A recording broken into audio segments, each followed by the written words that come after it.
What's going on, everybody? Hold on, my camera kind of leaning to the side. All right, what's good, everybody? This your boy Doc Holiday. As always, we back with another HBCU Overdrive. It's HBCU Tonight, episode 63. If you haven't done it by now, make sure that you like the stream, make sure that you comment, share, and most of all, subscribe to the channel, hit the notification bell to get everything HBCU Overdrive. And as always, what we got going on, excuse me, go ahead and get these ads and stuff up here, as always.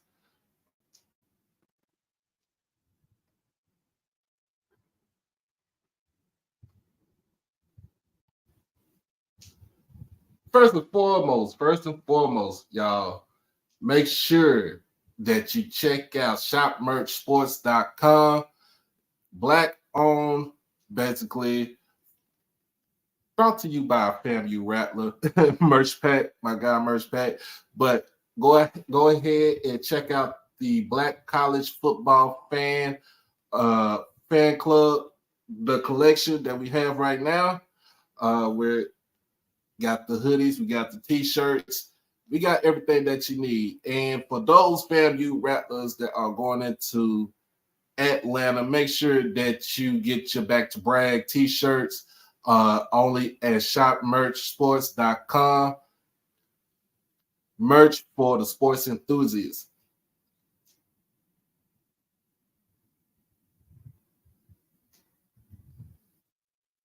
And as always, man, I have to get that slide on right there. And then to me, man, we can't do this like we always do it. Make sure you become a subscriber to the channel. Make sure that you hit the subscribe button on the YouTube channel.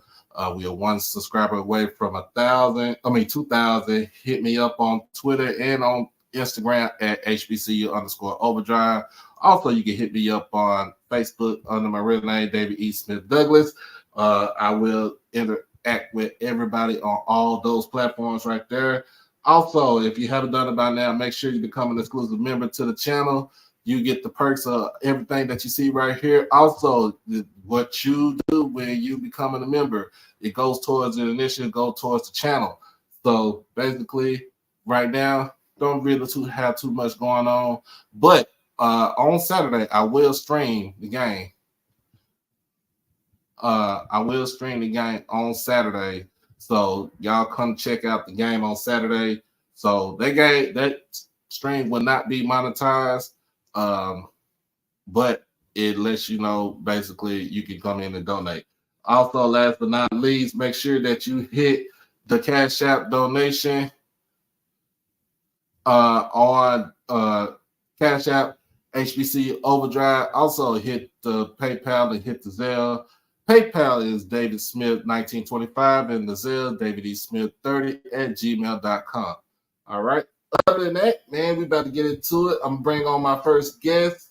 As you see the title of the show, you want to know what's going on. And as y'all already know, it's my guy who brings you HBCU Twitter weekly. It's my boy Nick Eden up in the building, man. What's going on, man? What's going on? On the road, bro. On the road. I know I'm not in my usual spot, but on the road in your old stomping grounds up in Jackson. Oh, yeah, Jackson. Yes, sir. Yeah.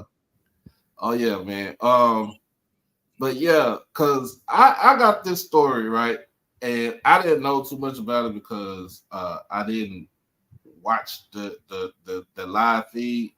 I kind of went back on it, but it was brought to my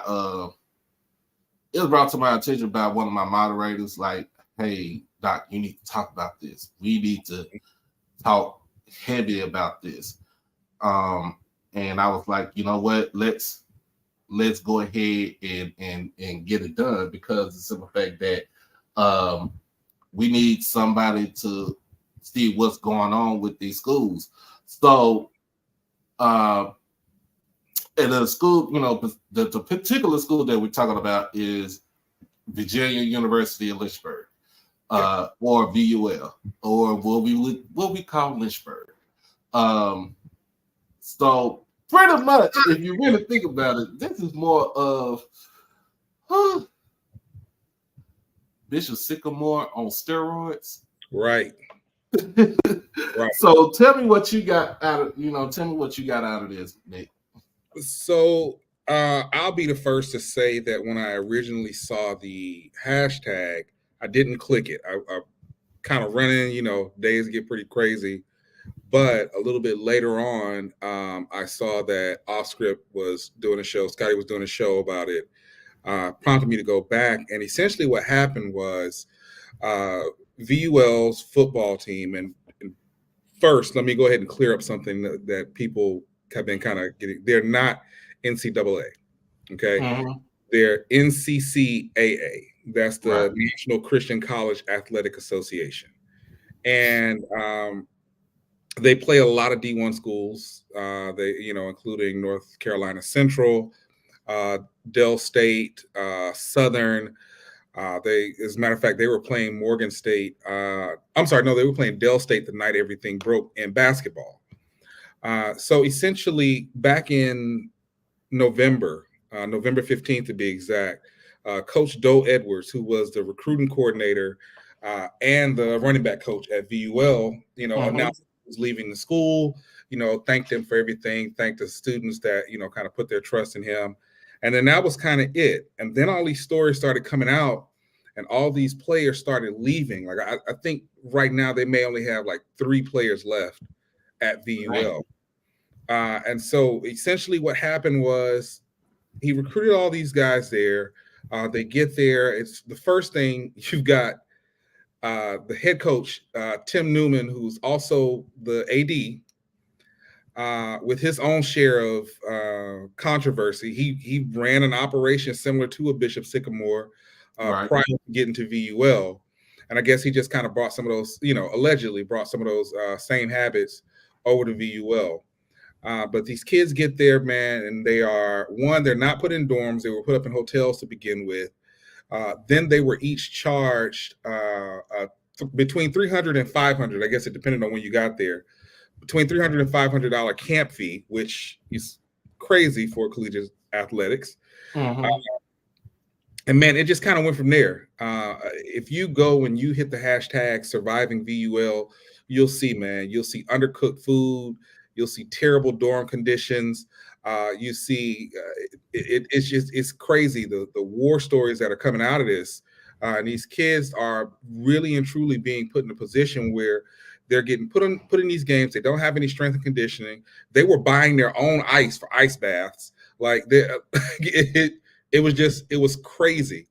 And unfortunately, a lot of these kids, they were not in position to where they could go to a Division I or Division II school. Just anecdotally, I'll say that much from the kids who actually spoke up about it.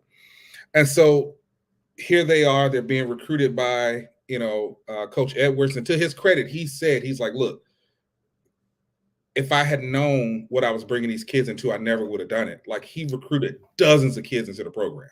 Right. And so now here we are. These kids are trying to find somewhere else to go. Unfortunately, for a lot of them, their credits won't transfer. So for anybody who is familiar with the accreditation process, previously VUL was accredited by SACS, which carries most of the accreditation for, it's the biggest agency. I mean, you're talking about your alma mater, my alma mater, FAMU, everybody in the SWAC, and within the accreditation system, a regional accreditation is your highest accreditation that you can get. Right. When they lost their accreditation, they got it again through TRACS, which is the Transnational Association of Colleges of Christian Schools. Okay. If that's ever popped up for anybody before, you might have heard it before when we heard last year that Morris Brown got their accreditation back. Right. And so their accreditation is through TRACS. And honestly, I don't want this to be an indictment on TRACS as a accreditation body. It's totally legit. Dozens, hundreds of colleges. It's helped a lot of HBCUs that have otherwise would have been closed. Unfortunately, it is a national accreditation, so it is looked at as just a tier below regional accreditation. And apparently these guys have been flying under the radar at VUL right now. And I did a search before we hopped on. Mm-hmm. This is still being buried as a story. You know, Offscript was the one who reported it first, and then Right. HBCU Sports recently picked it up, and you are the third. This is why I just posted because actually the former assistant women's basketball coach was tweeting a little bit earlier about some of the conditions at the school. While she was there, she was actually fired because she stood up for what the living conditions that the students were dealing with there, and they got rid of her. It even to the point where they were like, "Hey, she was saying that," and it's not funny. It's the audacity, I guess. Right. But she was saying that the women's basketball team was actually forced to also play volleyball, and if they weren't playing volleyball, they didn't have a season. So but again, those type of decisions coming down from the AD, who is also this same Coach Newman that we've been dealing with the football team. So you Mm-hmm. just got a lot of situations right now where, and again, I don't want this to look bad on any of the other schools that are accredited by tracks. And I don't want this to be a bad look because they like to lump HBCUs all together and say Right. the problem everywhere.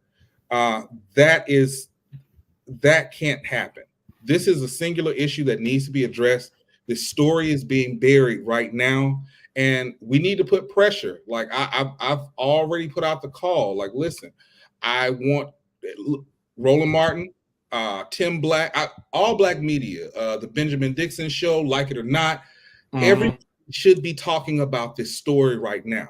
Everybody needs to be on it. Everybody. Just like how it was when we had in the sweat with Bethune Cookman, them sharing helmets and all the conditions at school and stuff like that.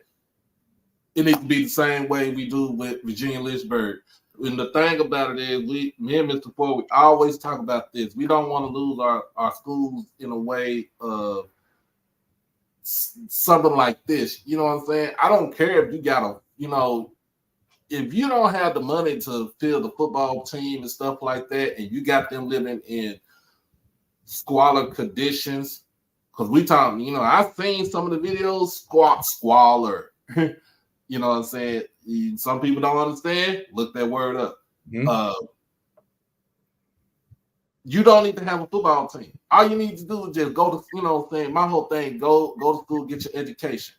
Right. But it's to the point where when you're saying like, well, they can't transfer because credit's not going to, the credit's not going to transfer to a school that, and it's always like that. Like whenever you transfer schools, and we always tell, I always tell kids, like you transfer schools, make sure wherever school you go to, that school that you're going to has the same, has the equivalency of your classes that you took at the said school that you're transferring from and what you're transferring to. You might lose a credit or two. That's cool. You know what I'm saying? But you can gain that back. But when you get into the point where you can't transfer at all because they're not going to take none of that stuff. You know what I'm saying? It's like going to, in a sense, it's like going into what's the Everest College back in the day. Oh, Everest Institute, that commercial, yeah. Mm-hmm. Everest Institute or ICDC. Yeah, all those joints, man. Yeah, like so. And here's the thing. The thing Yeah. is, this is apparently more than just an athletic issue. This seems to be an overall issue. So while, if true, and I mean, there's plenty of evidence to show that it's true. It's not just head coach and AD Tim Newman that needs to be held accountable. The president of the university, Dr. Allison Morrison Shelter, needs to be held accountable too. And they need to clean house because I don't believe in closing the school. I believe in getting rid of the people who've allowed these types of, exactly, Brandy, how they've been able to fly under the radar all this time. And it's amazing. What's amazing to me is it's kind of funny how certain things, the moment they make any kind of news, the story just blows up. But this is getting kind of buried. Nobody noticed this. Nobody from the NCCAA. Yeah, that's the crazy part right there. Because the NCCAA, I know they deal with, is it Paul? Yeah, I think they deal with Paul Quinn. Paul Quinn, they're also accredited by Trax. Um, Payne College, another one. Mm-hmm. Um, I want to say Well, Bennett. Morris Brown, I think Morris Brown is too. Yeah, You said Morris Brown is. Yeah, Morris Brown. What I will say, the difference is, and it's a testament to Dr. Kevin James. He's already said on several, because everybody's been like, "Well, when are you bringing football back to Morris Brown? When are you bringing football back?" He's like, "When we're ready, when we can sustain it, and when we can have a program that's working." You know what I mean? Like, Mm-hmm.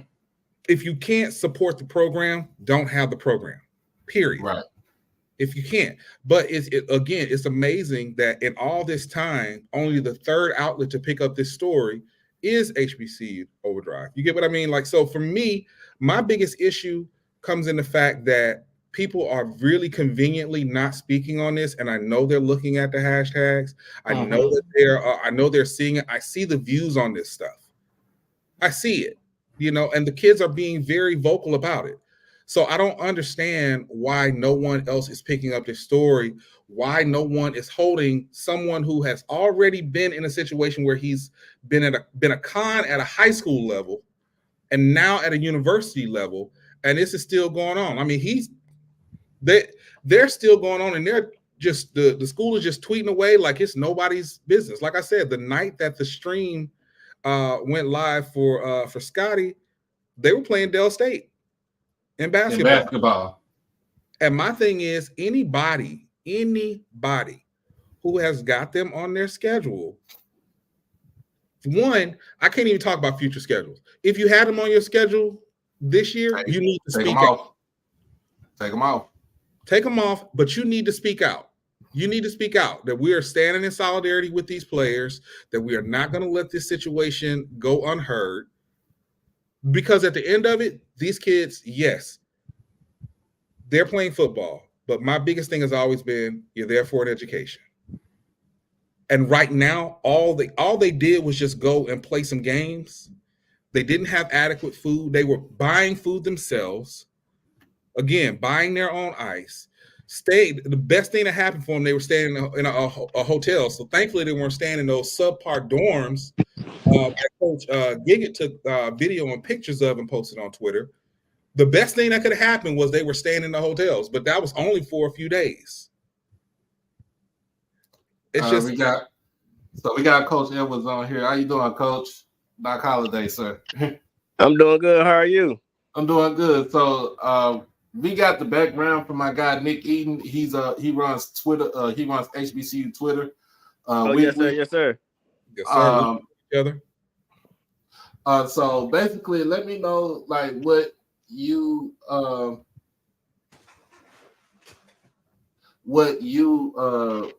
had to experience with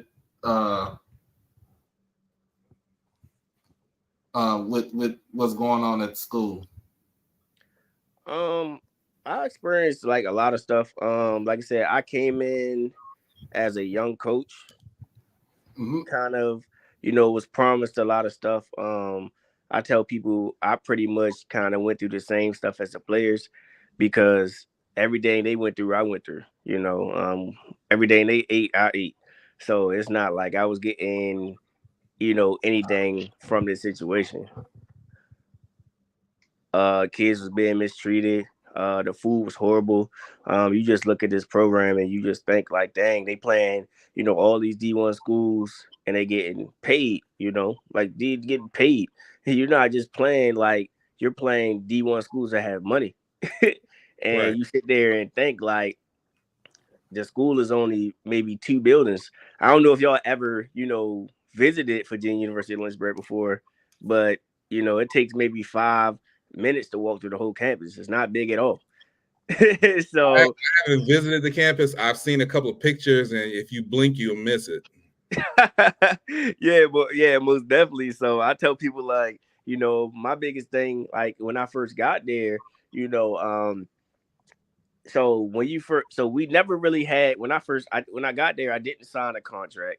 It was pretty much a lot of like word of mouth type, you know. I never knew the dude, never did any research on him. You know, that's on me. You know, I was just blinded by the opportunity. You know, I seen it just like a player. You know, as a coach, you don't understand. You see the D1 games, you thinking, damn, maybe I could, you know, elevate my career, you know, from this. So that's what happened. You know, I never did any research on him.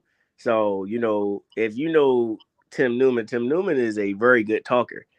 The dude can talk, sweet talk you. You know, that's pretty much how he got me.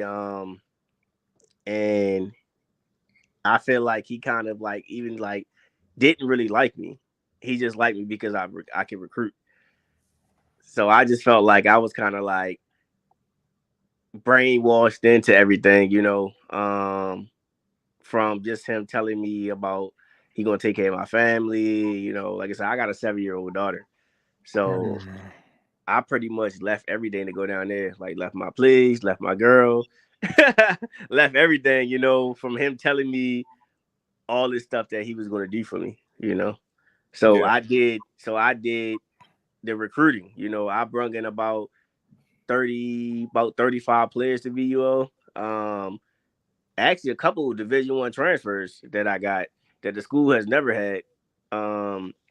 You know, I was looking more to build the program up and, you know, possibly take VUL over the top. That's why, you know, we started posting more on social media. Like we was taking pictures and all the stuff that I was doing. He hated it. He never wanted me to do that because I guess he wanted to keep it a secret. You know, it makes sense now. Yeah, I'll be honest. One of the things I did see, just the visibility of VUL this year was a lot more. Just from the standpoint of, you know, it was on par with some of the other programs that were out there that were D2 and D1. But I guess you can't really fly under the radar if you're out there like that. So maybe that's smart. Hey, you know what? Yeah, it's smart. It's smart, but it's still like just wrong. But my whole thing is though too, like, and I understand. So you know, because every game y'all played, you know, and I've been following y'all since last season. So every game y'all played, that's pretty much almost a money game for y'all. 100%. Where does that's the main question is, where does that money go? But how much are they getting paid? Like, that's the first thing. So I'm gonna tell you right now. I got a source that I know for a fact. I know for a fact that we got around 90,000 from Presbyterian. So you look at your bigger schools. Like I said, this year we played Robert Morris, we played Merrimack. I know that was a money game because we drove about 14, 15 hours on the bus to go to Merrimack. Connecticut, right? Yeah, Merrimack is out in is it it's one of up them there. cool? It's out there. I got one of them brochures, man. My daughter's going to college too. I'm getting all these brochures from these colleges, so it's like she out. Yeah, Merrimack is far from. Let's say it's far from Lynchburg. 14 hours. I mean, when I'm saying like New Hampshire. Oh, it's in New Hampshire. No, even worse. No, Massachusetts. I was in Mass. See, you would think I would know that, but nah, there's too many colleges up here, man. There's a lot of private schools up here charging $75,000 a year. That should have been like a flyout game. I don't understand why. And then see, I was only at VUL for 4 years. I heard the team last year rode the bus to Southern. From what I heard, Southern actually put in a contract for VUL to fly, but VUL took the cheaper route and drove all the way to Southern last year. So it's kind of it's crazy because when you think about it, it's like, so my guy Blue, he always thought, he say, wait, like really we should not be playing these schools. You should not be. Now, the two schools we talk about is Lynchburg and Lincoln, California. But we're not gonna. I can't judge Lincoln, right? But I think for me, if you're a Division I program, you should at least, if you're gonna have like a tune-up, because we call them tune-up games, it should be a Division II school. Yeah, definitely. And you also take maybe phase one. What's even crazier, right? With me being a recruiter there, I could have brung in so many Division I transfers, But was holding me up was because the school was so messed up that they could never get the offer letters. So players wasn't even getting their offer letters until they showed up. So it was like crazy. So don't get me wrong. VUL, I will say this. Some of the athletes that go there are really good. Like we had a really good kicker named Avery Birch. Probably he got a couple of HBCU offers right now. Some of the kids are really good. You know what I'm saying? They just we could show you just don't have the resources. You just don't have the resources. You don't got the resources to compete. Like I said, playing D1. Don't get me wrong. It looks fun until you get your ass kicked. I heard y'all had like a 370-pound defensive tackle. I'll take him. Yeah, we need him in Greensboro bad. We trying to play 3-4. We need him bad. Now I will say this: our line was huge. Like our line about 6'5", about 300. Oh, y'all got some big boys. Like nobody thought that we was gonna beat Lane. Like Lane was even surprised that we beat them. Oh, that was crazy. So we got one. That was crazy when I seen that. Hey, everybody, this is my daughter. This is my youngest baby right here, Peyton. Hey, how you doing, Peyton? All right, let's see. She came to see me. But yeah, I was surprised on the real. I was surprised about that when I seen that. I was like, hold on now, time out. A lot of people didn't know. Like I said, we had CJ Brooks. CJ Brooks is not a bad quarterback. We had Jacob Walker. He was a Division I transfer from Mercer. We had Bryson Huey. He was a transfer from Grambling. So we had a couple plays. We had like I said, we was competitive. Like I said, we almost came back and beat Fort Valley State. I mean, even though they didn't have the quarterback, but we was close to beating Fort Valley. But like I said, Newman don't care. Newman don't care about the wins. Honestly, it's just about the paycheck. That's really what it was. Like I said, I started surviving VUL to like spread awareness, and like it's like every day it's like going and going and going, and we gonna keep going on this situation until something happens. What makes it crazy is that he could never be fired because he's the AD and the head coach. Like he can be fired.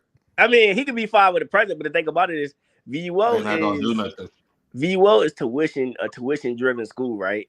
So when it comes to getting players, what better person to get is a scammer. You know what I'm saying? The scammer gonna get the players. So that's why they probably hired them. Let me go out and get a scammer, somebody who can get the players. That is a terrible approach. Terrible but effective approach. But good God. I'll say this much. I was looking earlier, Coach Doe. I was looking earlier at your exchange with Coach Jay, who was a former assistant women's basketball coach. Yeah, they were telling me about it. Yep, they were telling me about it. Yeah, and she was posting some of the pictures from videos from the dorms, but then also that the women's basketball team was also forced to play volleyball. Yeah, that was insane. That was insane to me. It's crazy to me because it's like, dang, the buck still stops with Newman. So and that's what I was trying to tell people earlier. It doesn't just affect the football program; it affects everybody. Like it affects everybody. The AD. Right. Title IX, they still have to abide by Title IX, right? Who? Lynchburg? Yeah. That's a good question. I don't think Title IX is just an NCAA thing unless I'm tripping.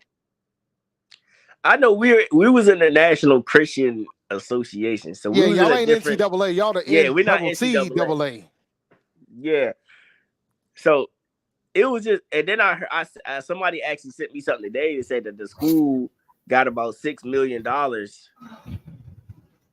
from where they get the money from the government in 2022.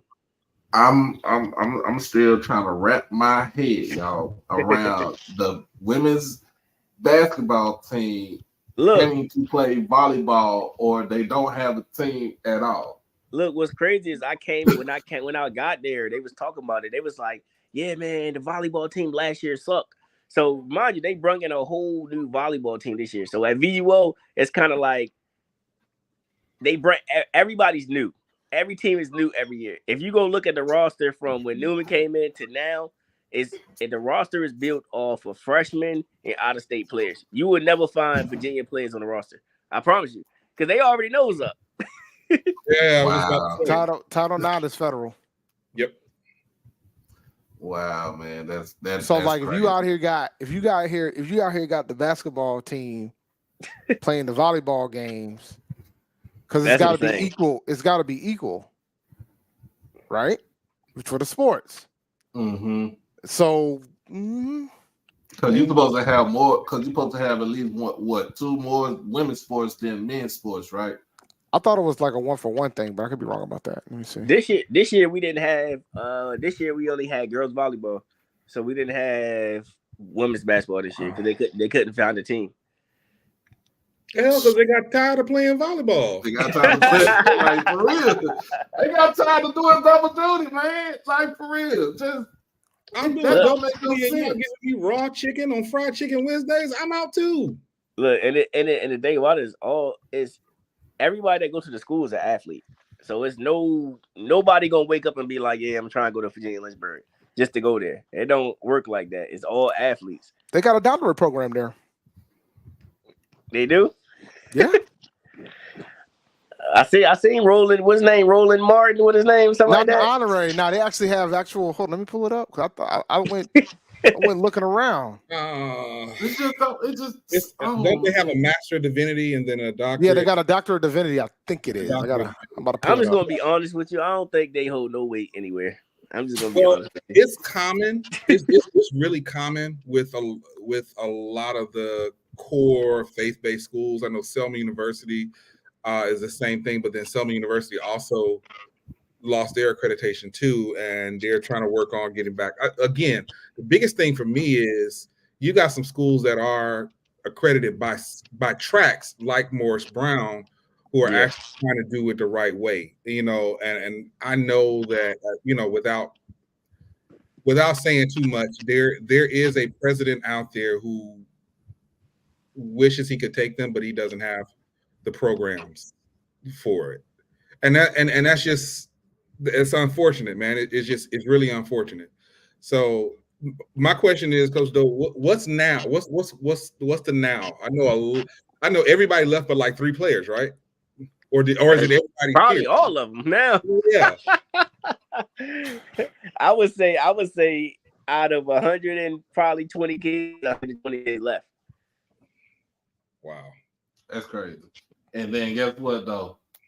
He about to jump and try to get more players. And he gonna try to. I mean, the goal every year is 130, 140 kids every year.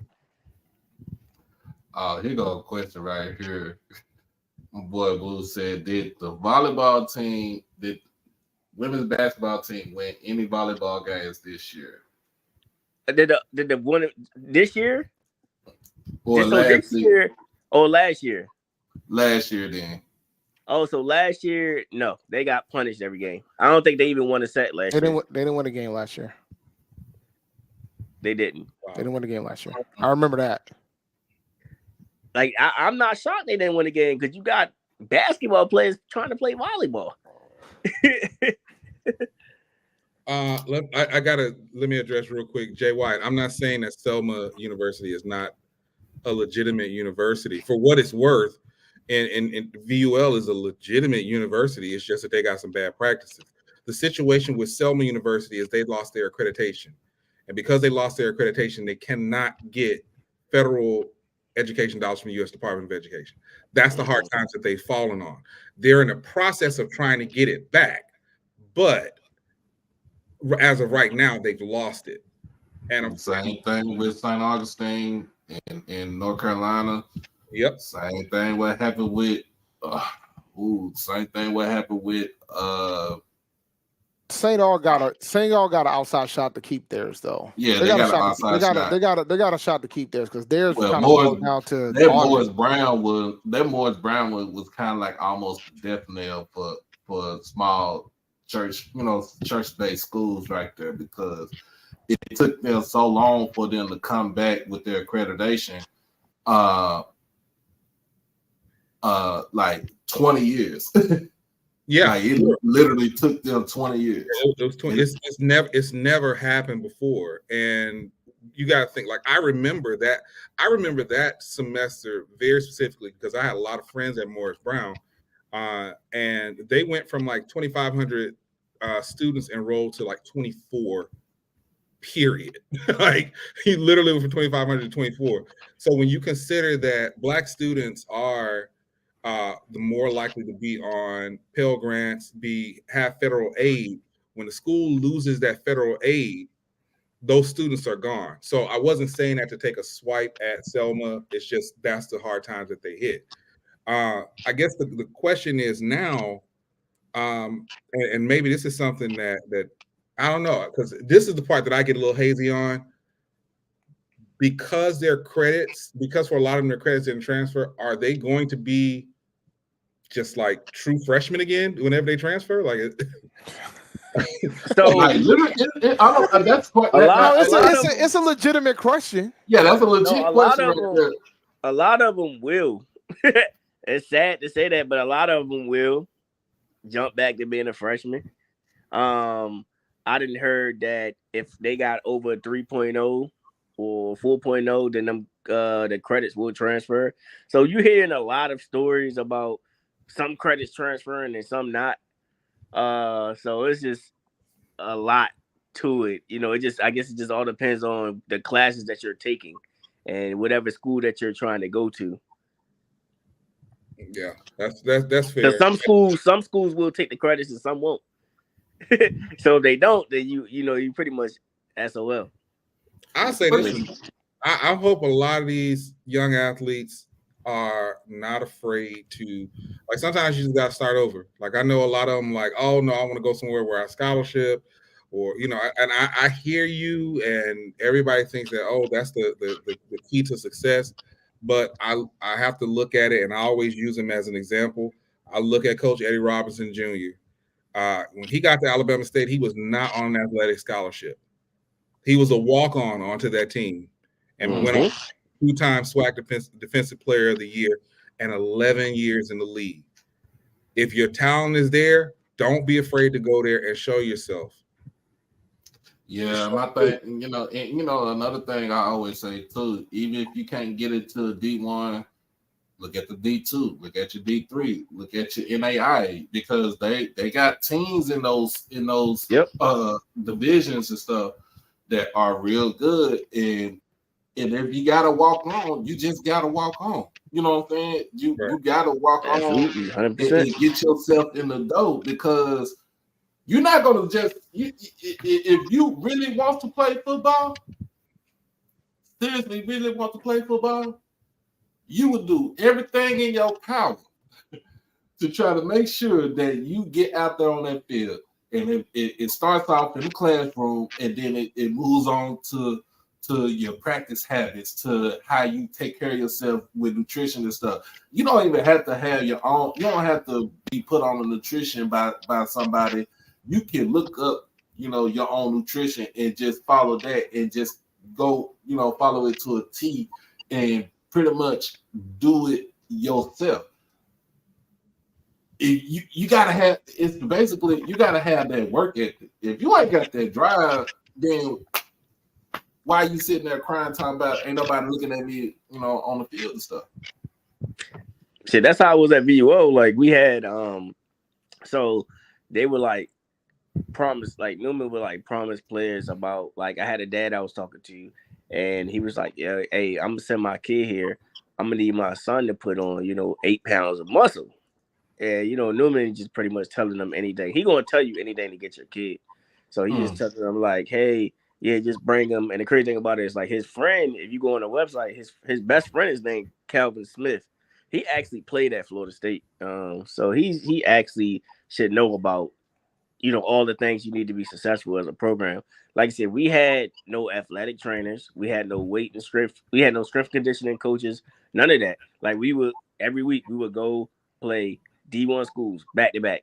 No body recovery, no nothing. We just, like, no ice, no nothing. So kids are planning on injury. They just pop it ibuprofen.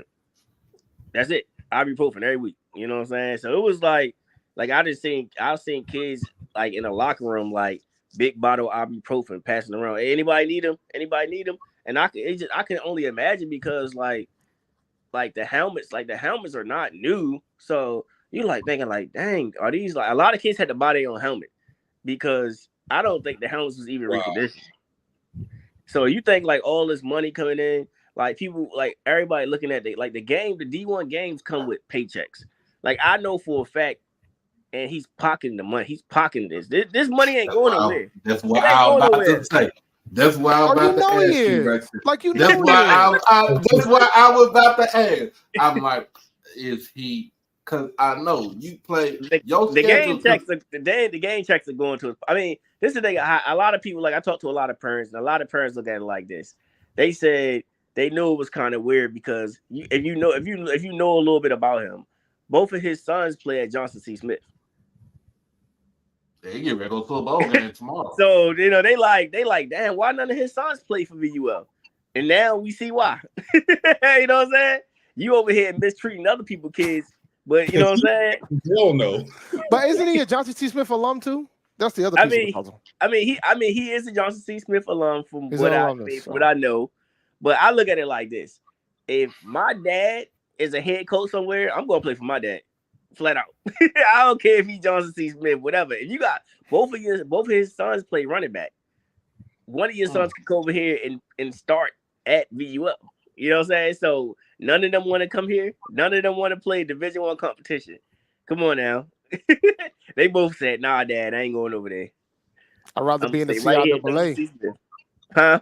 Rather be in the CIAA. Well, yeah, so a lot of parents are really upset about that because he would mistreat their kids and then post his kids on the VUL football page. And they'd be like, why is he posting his kids on the VUL team page? Like so it's like I didn't went in there, I didn't see them run out of food. Like they started the camp with a camp fee.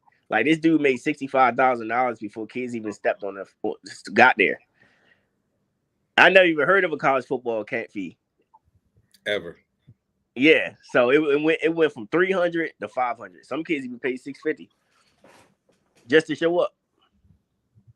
What the hell? I'm sorry, man.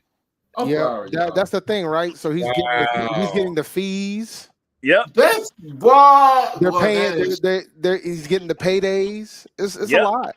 He get the game checks and all that, and it's crazy when I started talking. Because normally, like those game checks go to the general fund.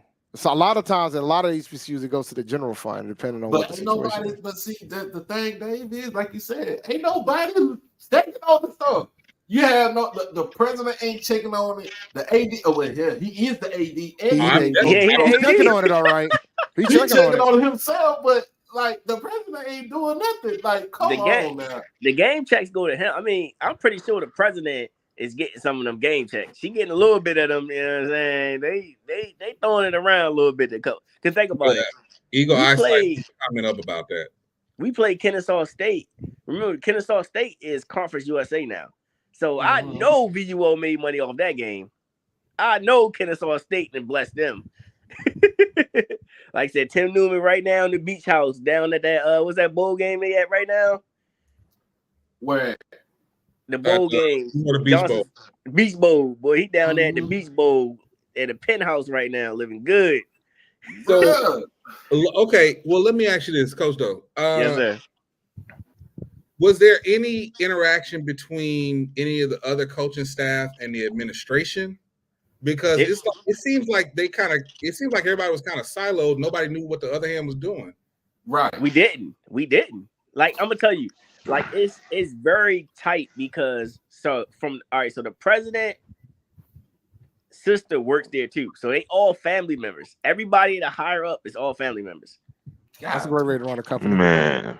So it's all like in-house type situation. Oh my god! So the brother at the school, remind you, the school is only one building, maybe 1.5 building. The brother is head of security. That's a scam. The sister is like assistant something. So it's a family member scheme in there. Like y'all was working for the Wayans family. Hey, no, for real. For real. Oh, man. Hey, I got a question.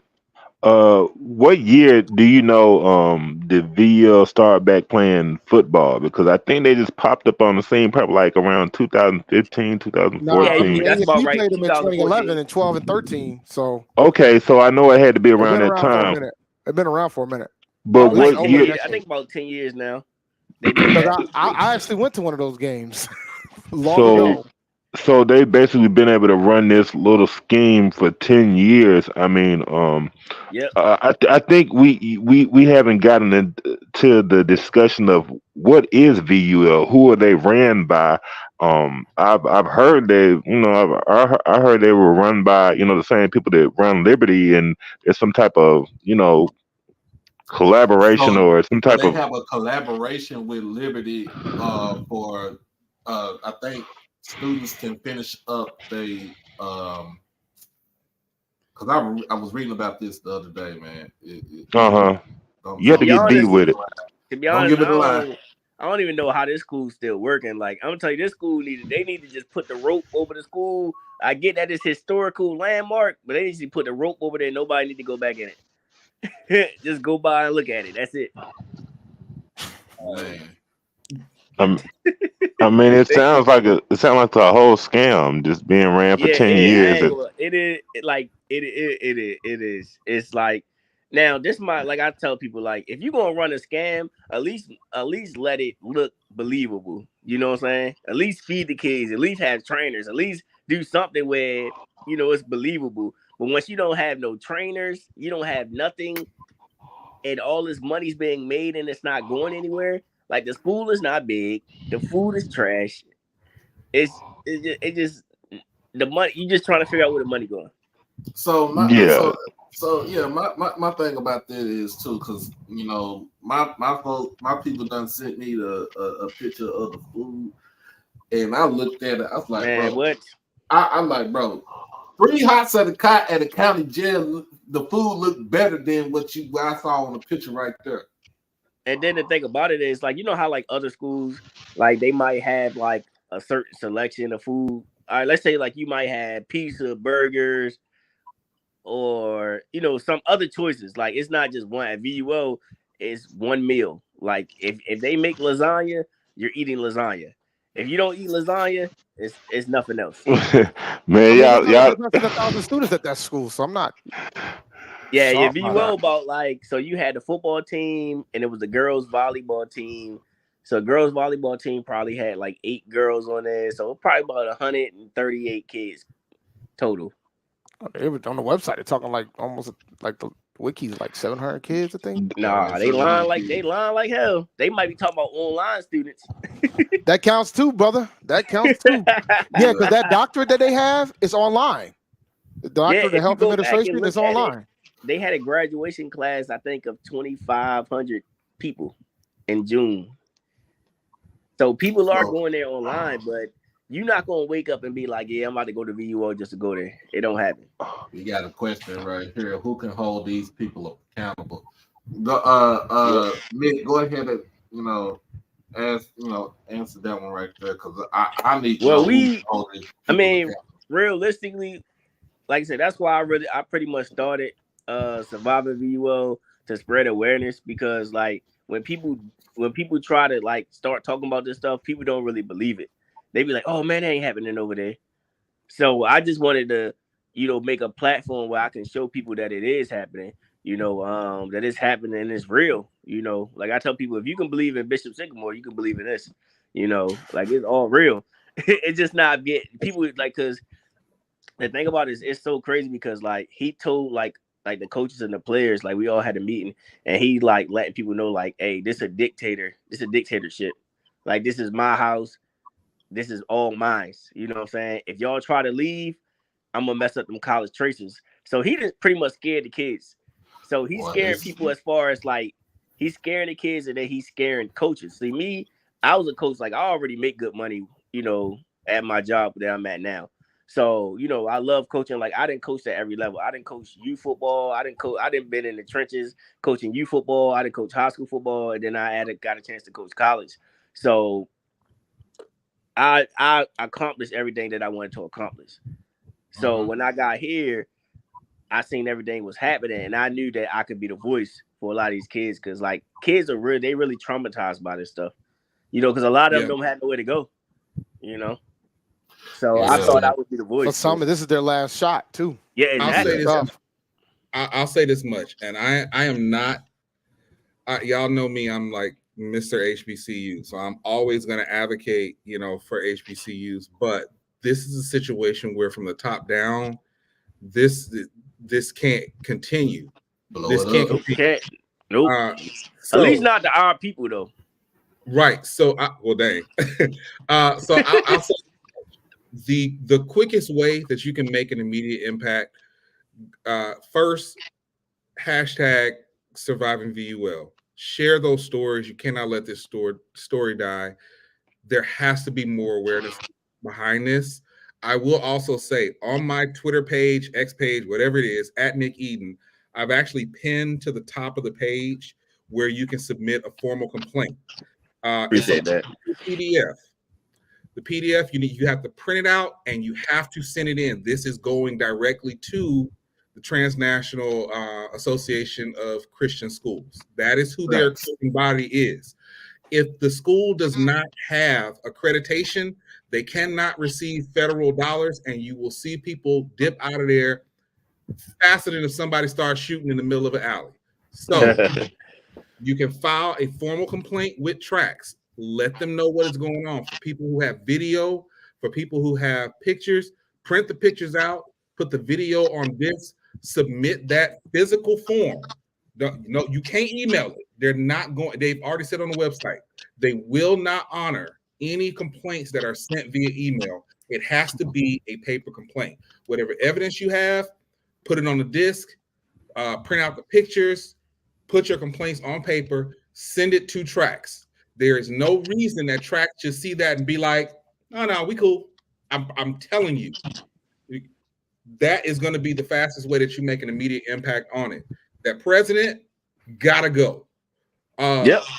That 80/ head football coach gotta get arrested.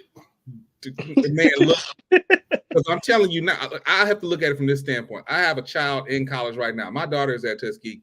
Thank God she's not playing in sports. But I'll tell you right now, if I had to deal with that, I'm going to see that dude. I mean that. If that were my child, I'm going to see him. So keep having to go through that. The best thing you can do, just go ahead. Exactly. Don't send the original, send copies. Print out the pictures, copy them onto a disc, send it to Trax. I'm telling you, and will make, because they know if they lose that accreditation, it's a wrap. Yeah. And my biggest issue is I don't get, I get some of the schools out here, they looking for teams to play and stuff like that. But I was shocked to see North Carolina Central back on the schedule. I'm like, hold up now. Listen, man, I'm all for bashing North Carolina, that school down the road. But I will say this, and it's not just for them. They gotta take them off the schedule. Yeah, I think every school needs to take them off the schedule. They gotta take them off the schedule. My thing about this though is, just hearing this, and then like I watch BS High on the HBO. Max, that was a phenomenal doc. It was a great doc. But I was looking at Roy Johnson, and then I'm hearing about Coach Newman, and I'm like, bro, these same person, one and the same person right here. Like literally. It's not trying to be funny. There's one and the same people. And the only thing that Coach Newman ain't done is put PPP loans in these kids' names like Coach Roy Johnson did. And I hope. What you can say is they are getting kids to sign loans. That's what they are doing. So it ain't the PPP loan. They didn't even know what they signed. They didn't know what was in their financial aid paperwork. Mm-hmm. So at this point, we don't even know. And unfortunately, you can't count on the school to be thorough enough or altruistic enough to give you. Definitely not VUL. I'll tell everybody, stay far away from that school. You know, like I said, I'm gonna keep spreading awareness on it every day until I can get it bigger and something happens. Because like I said, right now, you know, you got parents that are fighting on certain issues and stuff like that, but it's not big enough yet. You know, like I said, people just look at it and be like, "Oh, we don't care." Like I got people message me like, "Man, why you still talking about this?" You know, I'm like, "Why I'm still talking about it?" You know what I'm saying? I'm talking about it because my kids text me every day.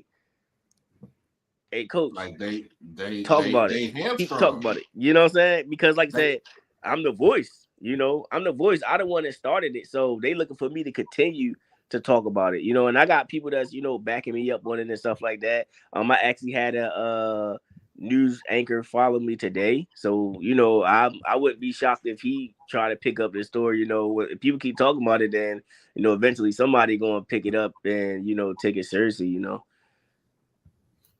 Man, it just like when the with Bishop Sycamore, that story broke out, and it broke out on ESPN because they play IMG Academy. All the schools that they get ready to play on their schedule, they went off. Like the next week, they after IMG, they gonna come to Texas to play Duncanville and get their head beat in for what? What's crazy? VUL been doing it for years. VUL been on ESPN for years. I was just about to say, how many times have we seen VUL on ESPN? The only football win that Dale State had this year was against VUL. Yeah, against us. Let you and, know. And you wanna know what's crazy? We actually scored on them first. Yeah, they had a lead. Like I remember, I was watching the ticker on that joint, and I was like, "Don't let Delaware State lose these guys." Oh, we were gonna give it to them. The SWAC would have destroyed y'all, and I would have just sat back there and watched it. Cause I just observe sometimes. I ain't me at SWAC no more than you guys, so I just observe at this and point. I'll say this, like being a coach and actually being on the sideline and like actually coaching for VUL, it was like nobody wanted VUL to win. And I'm saying, like, at the end of the day, bro, these are kids. Like, you know what I'm saying? Like, these kids got feelings. They, they here to try to win a game. Like, and it was like the school was just treated like shit. Like, it was just like, it was bad on our side. Like when we already down 21 before the game even started. Like, you know what I'm saying? So it was terrible, like, to see that for like, and they had the kids deal with that. People didn't know that the kids was dealing with so much other stuff. Like, kids playing on injuries and, not some of these kids not eating. They like, oh, the VUL kids sneaking out after curfew. These kids are sneaking out because they're hungry. Mm-hmm. You know what I'm saying? They sneaking out because the food is nasty. Like, it was kids that we didn't caught on the road. Like, kids going out at, like, going out trying to find food because Newman wasn't feeding the kids properly. So when I used to see kids, I would just be like, hey man, just get back in the room safely.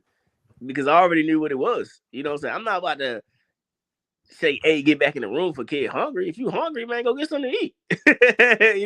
Yeah. He obviously ain't feeding y'all correctly, and the school wasn't feeding them correctly either. It was just a horrible situation. Like, I ain't never seen nothing like this, like the type of stuff. Like, it was just horrible, man. So that's why the reason why I even started Surviving VUL. And it's still like endless stories to tell. A lot of kids are just trying to find a home, and a lot of kids don't want to speak on it because they feel like it's gonna be like backlash to them. Like, because VUL they say VUL already got a reputation, so a lot of coaches don't really want to mess with VUL kids, because they think VUL kids are bad and whatever the case may be. But these kids, these kids been through a lot, man. People don't understand. They just a kid looking for when you see if you a kid. If I was coming out of high school and I seen a D1 schedule, I might try to jump on it too. If I can go up there and try to play at that level, that's what kids look at. They looking at the schedule. But when they actually get into it, then they really wake up and find out. Like I said, I didn't know that we wasn't going to have trainers, athletic trainers. Like, we play Fort Lauderdale, and Fort Lauderdale, mind you, Fort Lauderdale ain't playing no D1 games. Fort Lauderdale, I don't know what their football program, money wise, but Fort Lauderdale came down there with their 3-person trainers, 3 trainers. Mind you, we ain't have no trainers on our side. So when their players got hurt and our players got hurt, they didn't care about our players. Our players on the field hurting. Guess what? Guess where they went? They went and grabbed their players. We had to go walk on the field to get our players. Wow. Like this man, like I said, like Newman's so cheap, but like I said, all the money going in his pocket. So here's the thing, though. Bare minimum. But here's coach.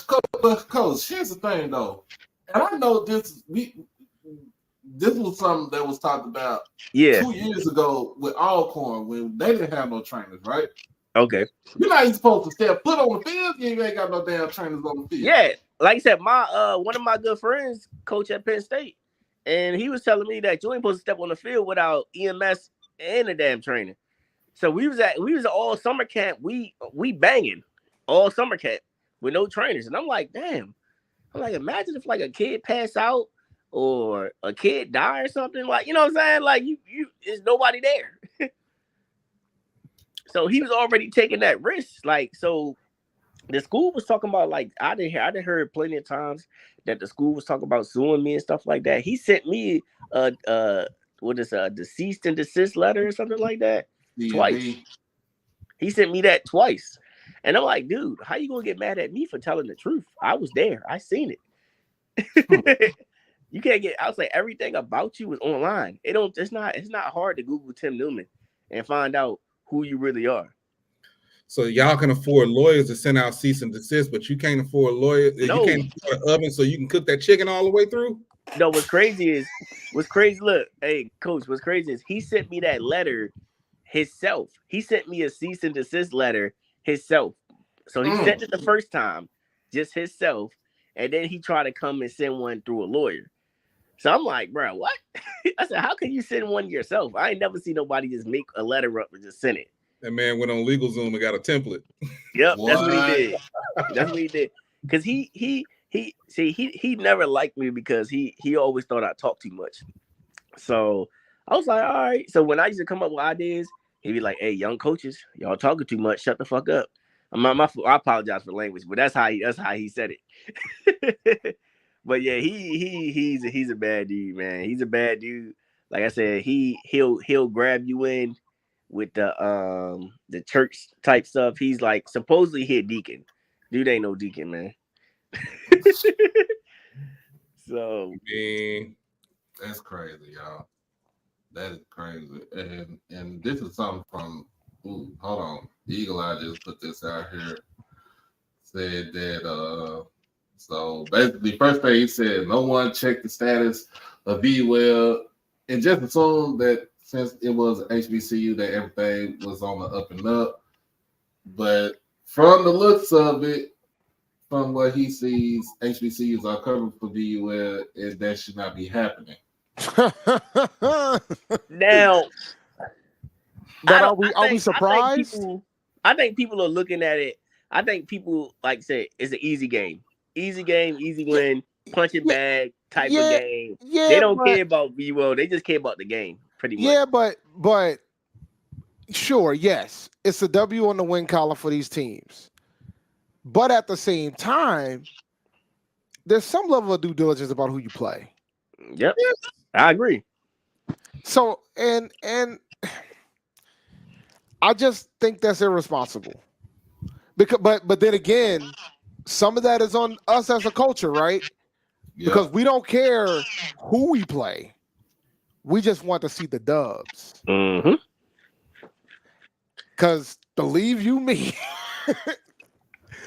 nobody's going to think about who the heck A&T played. They're going to think about the fact that 1-10, the same goes for Delaware State. We're talking about who Delaware State beat this year, but 5 years from now, we're just going to talk about the fact that they were 1-10.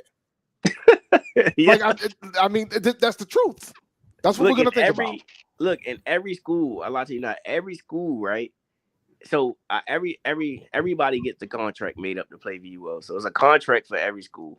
So that would tell them that we didn't have athletic trainers. So all these schools that we played knew we didn't have athletic trainers on our side, because when our kids got there, they would have to tape all our kids up.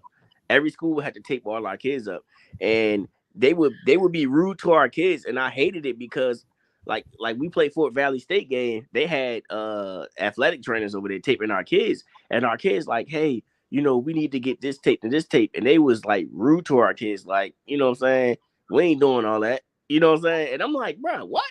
You know what I'm saying? What is going on? Like, so our kids dealt with it all, man. Like from the long bus rides, like to the food, to like the moldy ass dorm rooms, to like it's just they dealt with a lot, man. These kids. I saw a couple of those mattresses. I was like, I wouldn't. And I seen a video of one of the dudes. He slipped into the floor. Yeah. So they actually called some people out. So they actually closed that. So if you all gotta get like some type of order to like fix that. So I'm glad that a parent actually called and got people to come out there to see that, because they actually shut that dorm room down. And that's the reason why are they staying in the hotels and stuff like that. So I don't know about the hotels. That could have been before me, because I heard before 2023 it was actually worse. That's why like I still got the hashtag going, because like today, you know, I actually got the basketball coach came out. So some people that have been in VUL in the past are like, I mean, if he could talk about it, I could talk about it. Mm-hmm. So that's really why, you know, I'm keeping the hashtag alive, so people can eventually come out. Like I said, I want to hear everybody's story. I want people to continue telling their story. Like I tell all my parents, express how you feel, because if y'all don't come on and like, you know, talk with me, because I could be talking all day about it, but if nobody else like back me up on the situation, then people not gonna believe it. Like I said, it's going like every year it's gonna die. Do like, you think you can get one of the kids on here to tell their part of the story, what they seen, what they experienced and stuff like that? Because I understand I'm getting, you know, because I'm getting we getting all firsthand from you, you know what I'm saying? But you know, what we can do is, you can do, so what I had did a so off script did a whole show with a whole bunch of players that came on. I don't know if you've seen that one, but if you go listen to off script, he's actually YouTube. He was actually the first person that, you know, he did a something just like this. And when I say it was players calling in, like if you go watch that, we was on there for like 3 hours. That's how long it was. Like players just calling up. So if you wanted to if you wanted to like another day, you wanted to come on and because I don't know what the players are doing right now, you would have to come out and be like, hey, you know what I'm saying? Can I get some players to come on? But that could be something that you could do probably this weekend if you wanted to do it. But I'm pretty sure players would come on if they knew that this was going on tonight. Yeah, because it's just you know, I don't know, it's just kind of like, and this irritates it just irritates the hell out of me. Because like I said, we did like I said, my goal is to get it on, like I said, get it on every type of platform. Like I don't care if the platform got 5 people on it, I'm going to talk about it, you know, to keep spreading awareness on it. But like I said, I think if you did like an all players podcast, then a lot of players would come on, because like I said, we definitely did it. We did one about a couple of days ago, and it was players calling in all day, like they barely didn't even want to get off it. That's how many players was on it. So I think if the players like get a little time and know that what's going on, players will come on and talk, because like I said, they did it on the last show with off script TV. Nah, that's cool. Like, you know, I you know what I'm saying, out of respect factor, I commend Scotty for putting out that show right there, because some of the stuff you need to know about what's going on and the dangers and the pitfalls of playing in what I call it renegade football.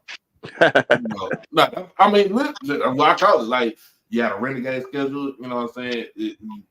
It's a lot of stuff that was going on, so it's like it's renegade football. So, and just to get that going and to keep it going, we need, like you said, we need to continue to do that until they get an investigation going on with Coach Newman and the president and anybody else that had any culpability of what happened here at this school.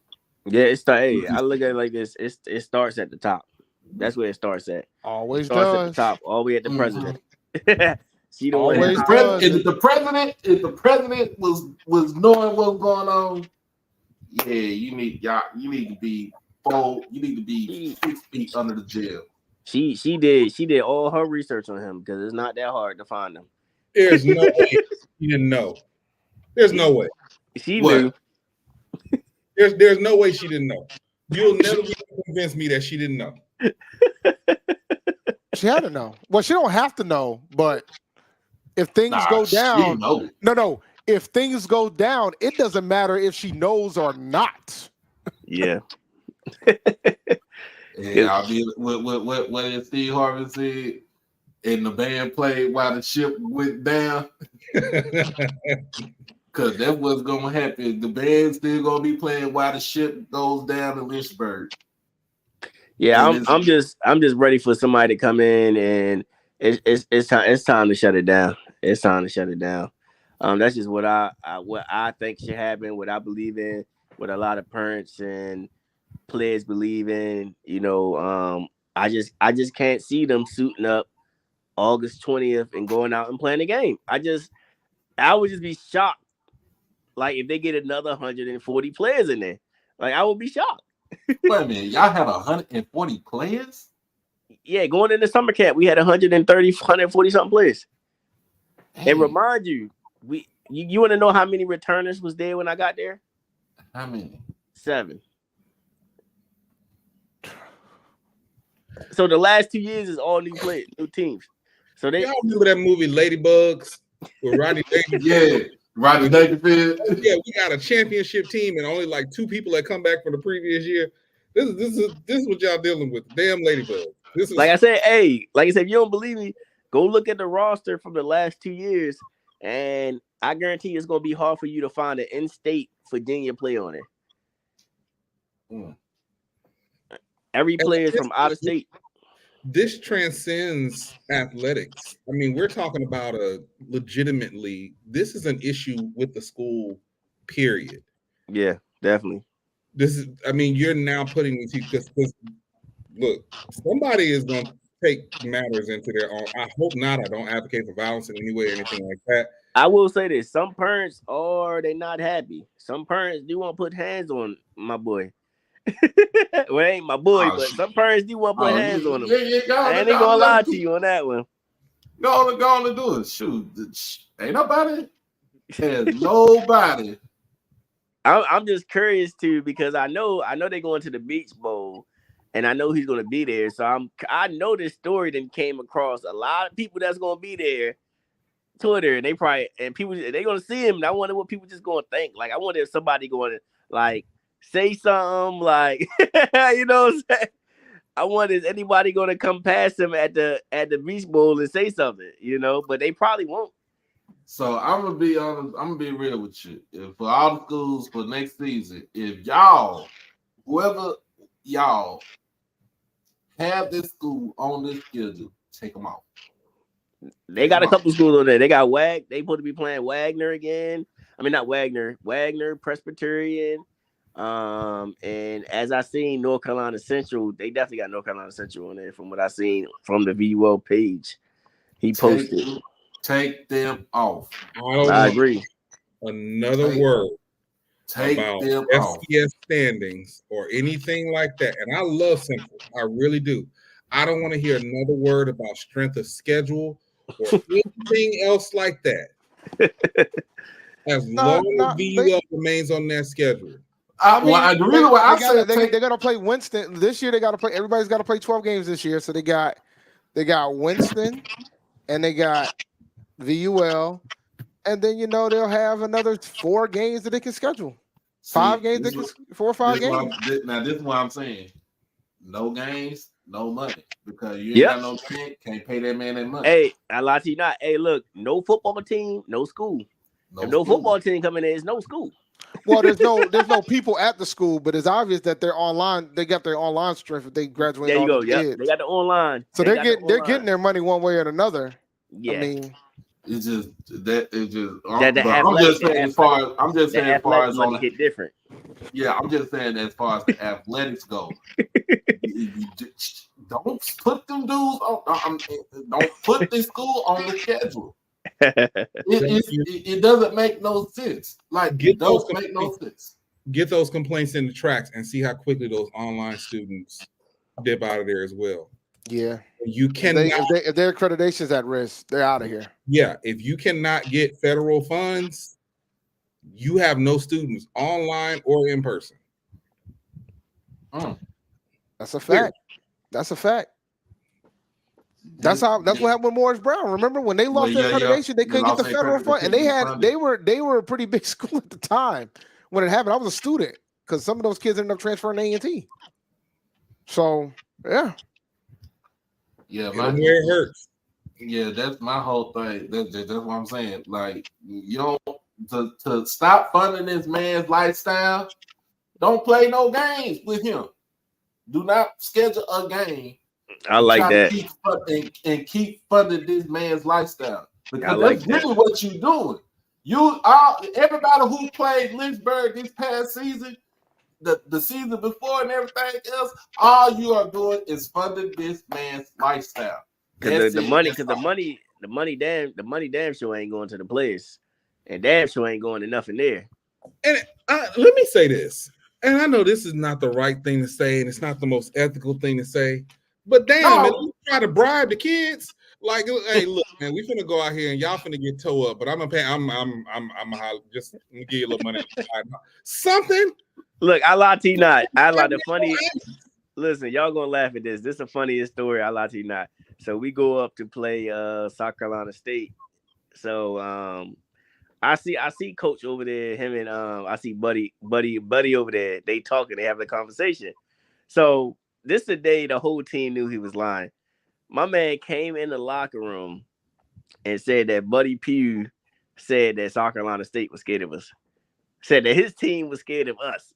We're like, bruh, you know damn well Buddy Pugh ain't say nothing like that.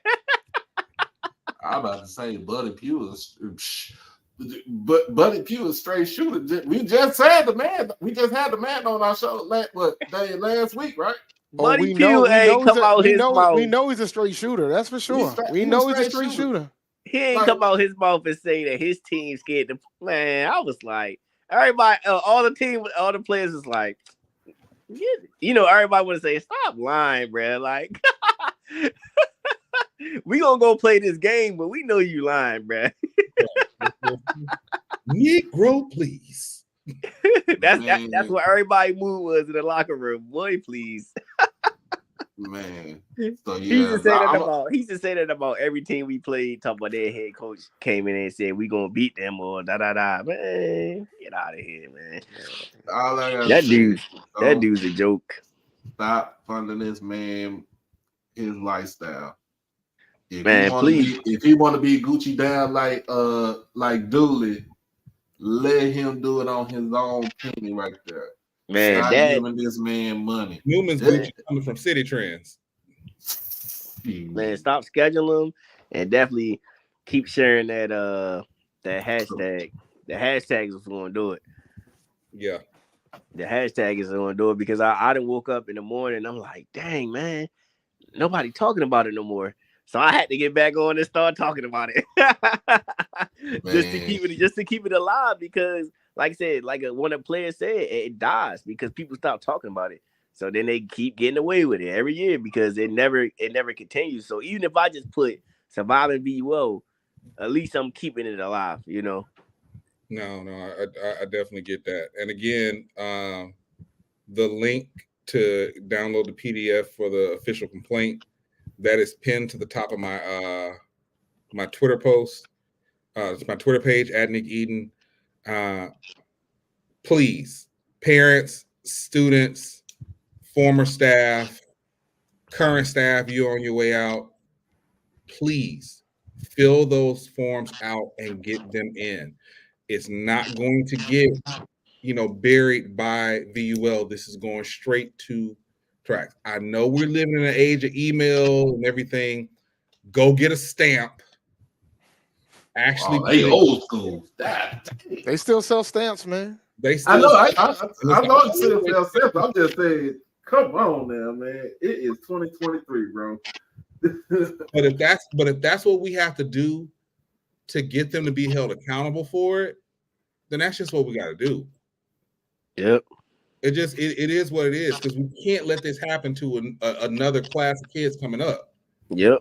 It's just like Coach Joe said. It'll just get buried.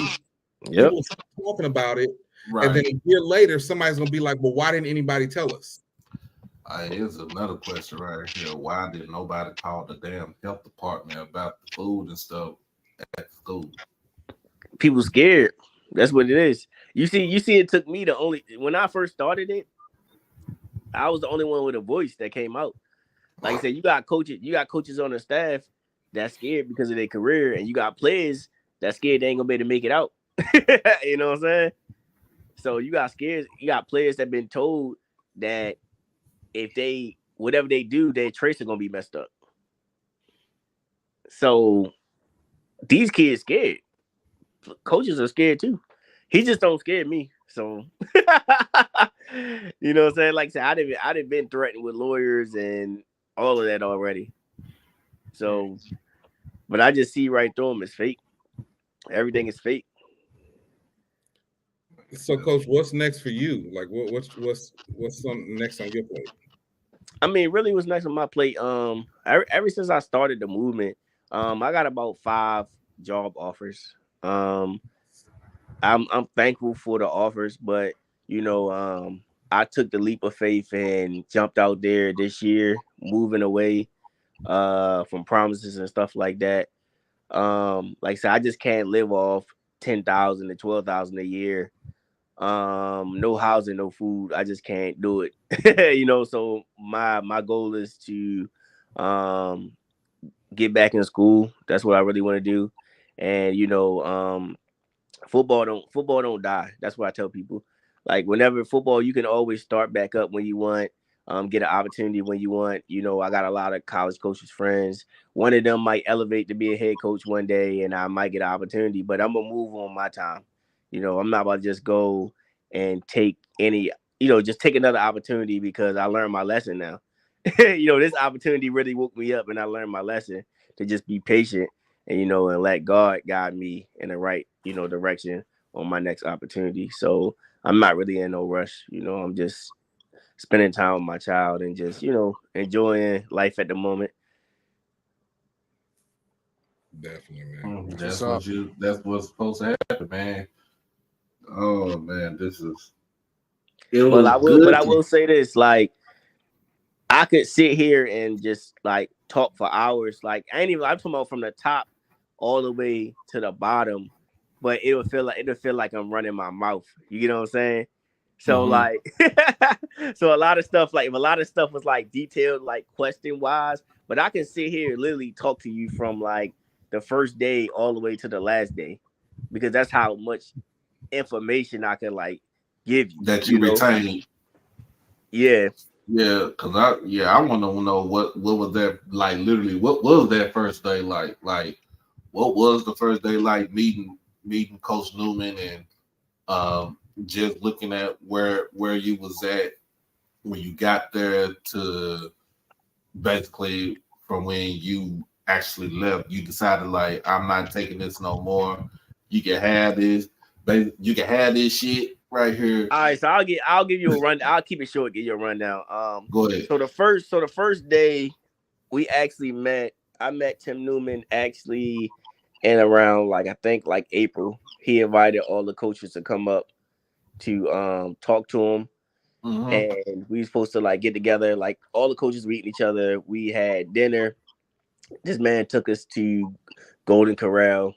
Remind you, we ate at Golden Corral the whole year. So like you thinking like if you coming in as a new coaching staff, you thinking, damn, this dude's gonna take us somewhere nice.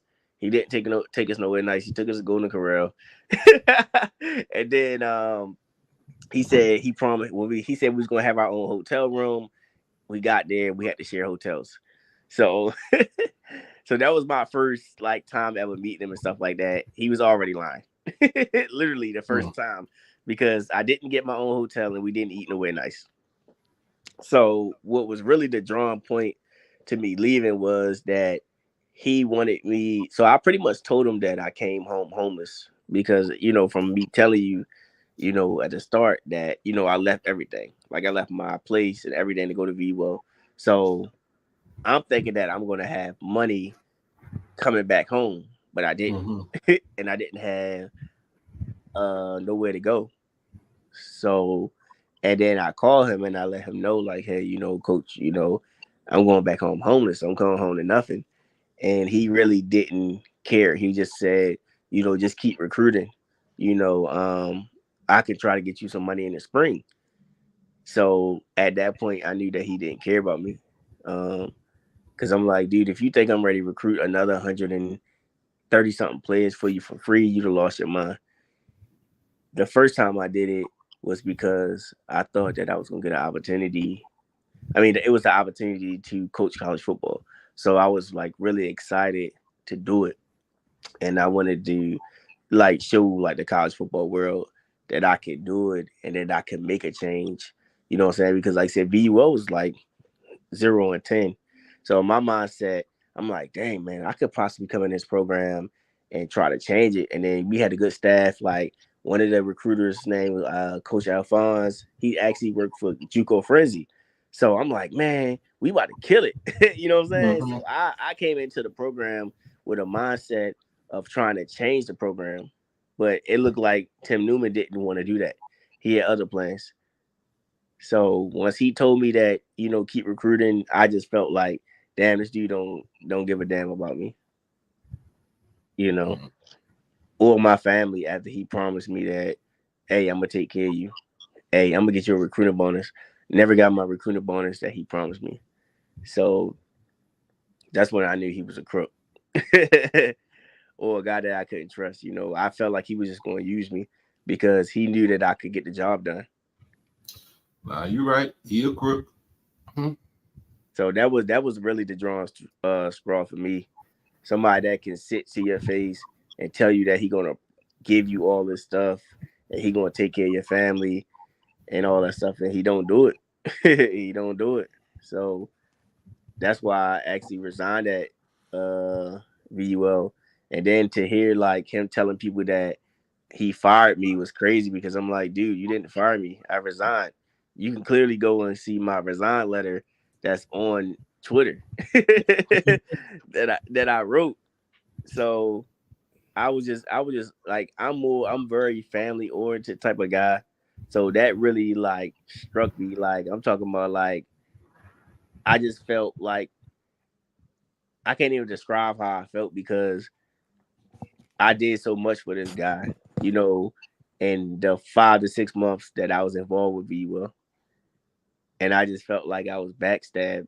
And then just to get that letter too, like I'm like, bro, what? Like I did all this for you, and then just how you treat me, just how you repay me. So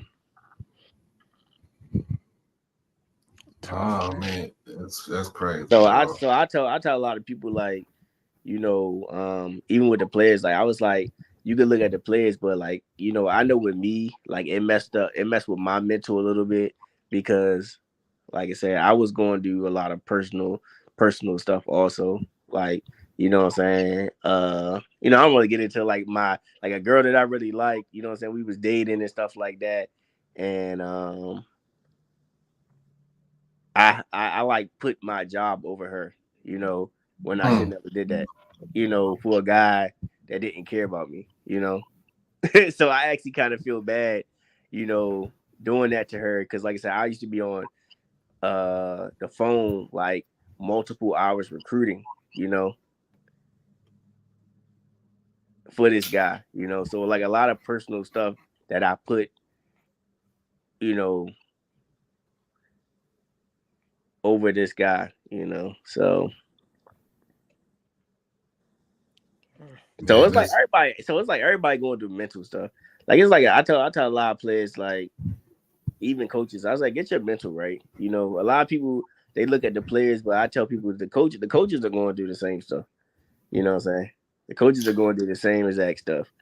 So yeah, and since we talking about that, the mental, like scale of 1 to 10, coach, what's your mental right now? I would honestly say like a 3 or 4. Simply because, like I said, I put it all on the line to come there, and then, like I said, I'm still grabbing myself out of debt. Like I said, I'm in so much debt right now. I'm working endless OT to like pull myself out of it. So that's where I'm mentally like messed up on, that because like you don't really have like when you grown, you don't really have nobody. It's just pretty much you. You got to work yourself out of everything. Yeah. So people don't really, look at the coaches, like I had a lot of coaches, a lot of people come at me, on, me being a coach there. And I'm like, hey, bro, like I got issues too. It's only if you knew to have, what us as coaches been through, like he didn't cuss us out and did the same thing he did to Blaze. We all sitting there taking it because when you at VUL, we at the bottom of the bottom, and everybody looking to make it out. Like I said, I would have never came to VUL if it wasn't for the schedule. Like I said, the schedule was that was there for me. I was blinded by everything. It was like tunnel vision when I seen the schedule. I'm like, shit, I can be on ESPN. You know what I'm saying? I might can move up, and that's what everybody look at, players and coaches. And you never really look at it until you get there, and you at a shithole hotels and eating bad food and being treated the way you been treated until you actually get it. Yeah. And then the reason why you stand there is because of the players. Like I told people, I was like, do you really think I was gonna leave after I brung 30 players there? Like I'm dad. I'm dad to some of these players there, Like these are out of town kids. Like their moms and dads are far away. You know what I'm saying? Florida, Cali, you know what I'm saying? So what I look like leaving these kids there? So I had to stick it out, because that's some sucker stuff. I ain't gonna leave my players. That's what suckers do. So I had to stay there and just man up and do everything they do. You know what I'm saying? Man, you know what though, Coach? I appreciate you for standing up for those kids. You know what I'm saying? And standing up for yourself because, mainly it's the kids because, like you said, they didn't have a voice. They couldn't do anything that, they couldn't say what they wanted to say. 100%. They felt like if they said something, like you said, they said something, it's lights out for them because this one person right here, this one man is holding the power. Yep. And holding them hostage. Yeah, so, there you go. 100%. Yeah. So we're gonna continue to use the hashtag surviving VUL. I've already hit my one of my moderators and let them know like, hey, let's get. We try to get these players. So one of my moderators, Brandy, she hit you up. So she the one who kind of had set this up. Yep. And I appreciate her for what she has done because if not, we would not even. I probably would not even did this. But when it comes down to it, it's like when it just basically just coming down to kids because we all got kids.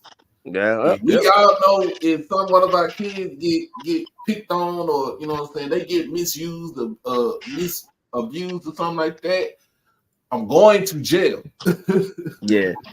Like I said, the best thing to do is like I said, it's real life and it's real people. Like I said, just go surviving VUL hashtag. Like I said, it's parents on there, it's kids on there. So it's a variety of people on there that that tell their story and how they feel, and talk about their experience. Because trust me, there's a lot of people, like it's players and coaches. Like I said, I'm probably the first coach on the staff that actually one of the coaches actually was on that off script. He came out and said something. If you go back and watch that, he came out. But out of all the coaches, it's my only two really that came out. And then it's players that still haven't came out because a lot of these players don't want to come out because they waiting to find a home. They say, "Hey, coach, I got your back, but I need to find a home first." Yeah. So, I just tell people, like, just look at how many players that left the team.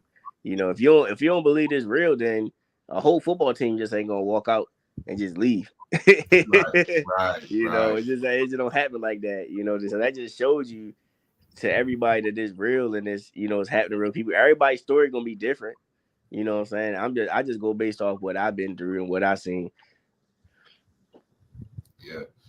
Man, but I appreciate you for coming on and telling Yes, the story and everything. And Nick, man, of course, I already know. Appreciate you for coming on and sharing the information as far as what we need to do, how you need to file a complaint to Tracks, and of course, Dave, you already know.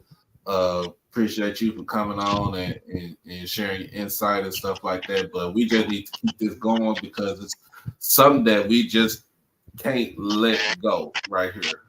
Right. It's the same thing, like I said, it's the same thing we seen with Bishop Sycamore. It's pretty much what we saw with the Chelsea Lucas situation at Grambling. Can we keep going on? Because there's a lot of stuff that with Ed Reed over at Bethune-Cookman, it's a lot of stuff that keeps going on. We don't need to be, sometimes we don't need to, I don't even want to like reporting on stuff like this, but I know that it has to come out. Yeah. Yep. But I appreciate everybody for jumping on, man. I know it's kind of late, but I'll be back on here on Thursday night. We'll talk about the Celebration Bowl. We got to get into that because I know tomorrow night, HBCU United will get into. We got KJ Black coming on. I'll break it down, man. Break it down. Break it down tomorrow. So, but all right, Coach, you have a good one, man. Just if you need anything, man, hit up my assistant, and you can hit me up. I'm on Twitter also, so you can also hit me up on that, man. Yes, sir, man. Thank you, man. Thank you for having me, and thank you for putting this story on this platform, man. I appreciate you for sure. Anytime. All right, man. So yeah, we got some other stuff going on, but that shit just I'm sorry. I don't like cussing on my show, but shit, that shit had me going. You got to get them off the schedule. It's pretty. It's pretty clear. I mean, but you got to remember, right? A lot of folks always say it's the ADs that cause these shots, and it typically isn't. It's the guy above them. So the chancellors and the president's got to make that decision. Yeah. I mean, because I know the AD is always the easy target, but the star of the show at HBCUs is not the AD and is not the head football coach. It's the chancellor. It's the president. They're the star of the show. So my thing is, like I said, take this school up, take the team off the schedule, stop funding this man's lifestyle. Right. For sure. Fellas, I have to actually dip. All right, man. Week ahead. But I will be, if anybody's going to be in Atlanta this weekend, I will be at the Celebration Bowl. So hopefully I'll see some of y'all there. Yeah, I'm flying in Thursday. I won't be there. I got to be at work, but you know what? I'm going to stream the Celebration Bowl on right here on the channel. So. Yeah, I'm flying in Thursday. I got the Band of the Year Friday, game Saturday, and I'm actually entering a video game tournament Sunday before I fly home. Man, we about to smack y'all. We about to smack y'all on Friday, bro. No, you're not. No, hey, we. And man. by the way, let me tell you how busy we are. We going down to Atlanta to take y'all out on Friday. Then we go ahead to Charlotte and perform the halftime show for the Panthers on Sunday. It'll be the most glorious thing a Panthers fan has seen all season. Well, you know what? That means so you know we busy over here. That means 2 losers on the field. Nah, it won't be. Dave, let me explain something to you now. If y'all lose Friday and Sunday, you have to take a week off. No, let me be clear. Let me be clear. I will not take a week off.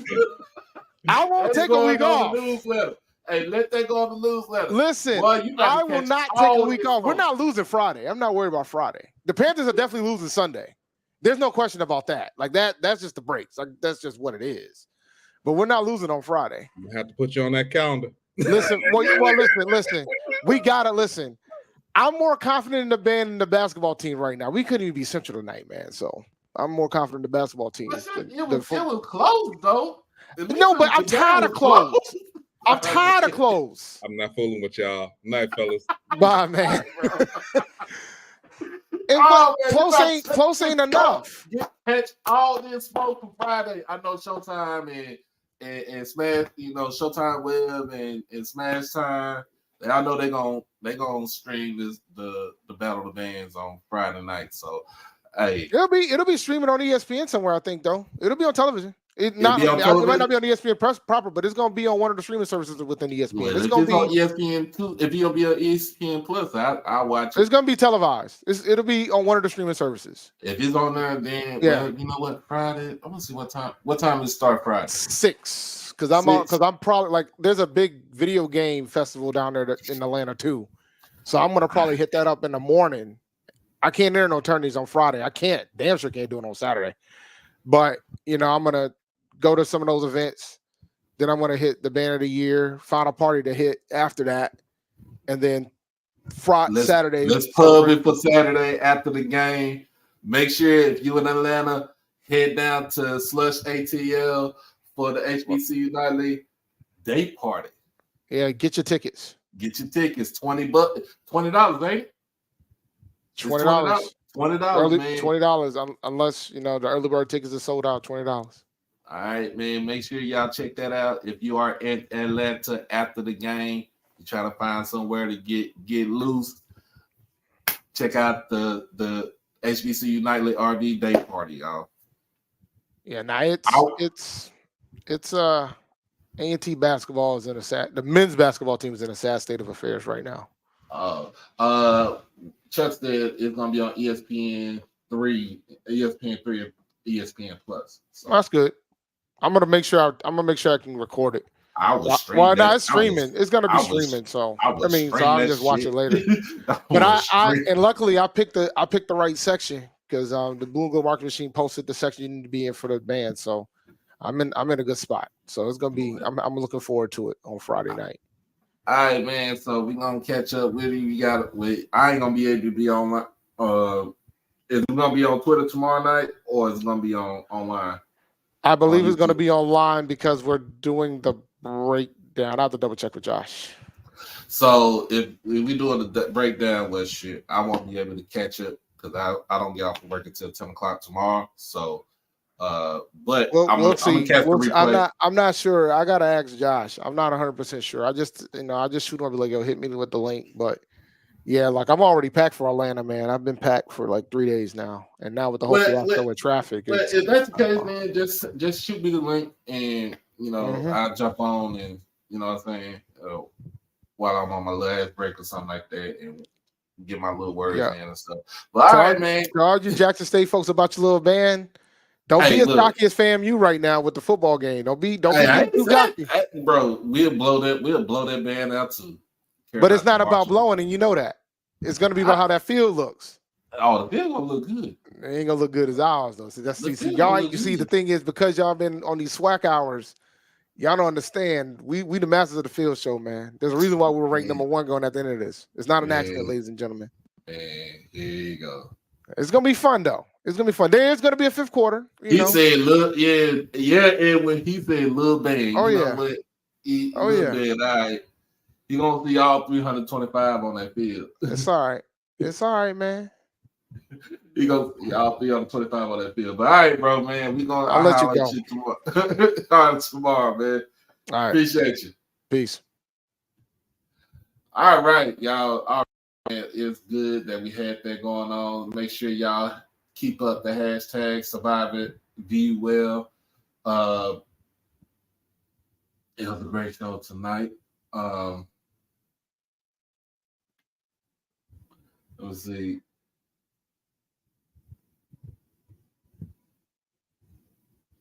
Oh Lord, here you go. But anyway, you know what? I'm gonna go ahead and get my my commercial back on. Everybody, go ahead and check out Shop Merch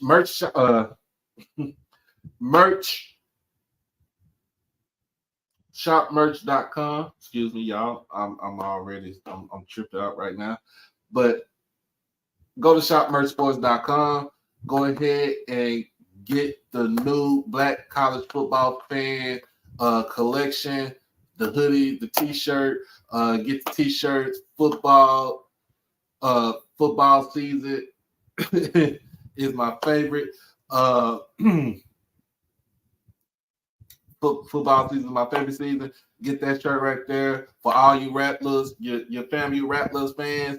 Go ahead and get the Back to Brag t-shirts. Go ahead, order that out right now. Make sure you have it set for Saturday. I don't know if y'all gonna win, but make sure y'all have it set for Saturday. Y'all can rock out with that. Like I said, you know what I'm saying? It's good to have this partnership with this very exclusive brand right here. My guy Merch Pack is a good guy right here, bringing me up, you know, having me being a sponsor for this. Later on, we probably will have a discount code for y'all to have to get some merchandise from over here. But make sure that, like I said, check out the Black College Football Fan collection. Check out all the collections that he have on the website. And of course, as always, merch for the sports enthusiasts. As always, man, check it out. and as always, my man is on here. My bro was on here, man. My bro was on here. So look, I'm gonna be honest with you. I was supposed to did the commercial, like an actual commercial yesterday. I had got in the house and cleaned up my whole house and cleaned my room up and got my Christmas tree. So I got to put my Christmas tree up to that. I'm gonna put it up as soon as I get off of here. I wish my daughter was, you know, she had just left from out of here. So I wish she was here to help me out, but you know, she got to go to school tomorrow morning. But make sure y'all check out shopmerchsports.com. Got some good, interesting things in there. I meant to tell them about the Hoops Gods and Goddesses collection on there. I like the shorts that you got, man. The hoodies and stuff like that. I want to keep it, you know, get something like that so we can show it out. But like I said, Black College Football Fan collection right here. Black College Football Fan Club collection. Make sure y'all check that out right there. Make sure, like I said, he got it going on with the stitch on the side right here. I done wore this today at work. Everybody asked about it, and I just told them where they need to go. Yes, sir, square. But anyway, man, we gonna get up off this thing right here. We almost been on here for almost 2 hours. Ooh, excuse me. But we'll be back on here Thursday night at 8:30 again. We'll do the Celebration Bowl preview. If you are on Twitter, YouTube tomorrow night, make sure you check out HBCU Nightly. We will have KJ Black on there as he is going to break down both teams. My man has been watching countless games between both squads, and he's going to break it down to what he's seen. We talking about KJ Black, SWAC champion from Prairie View 2009, starting quarterback from Prairie View 2009 SWAC champion. He will break that game down. That's my bro right there. Love him and everything, man.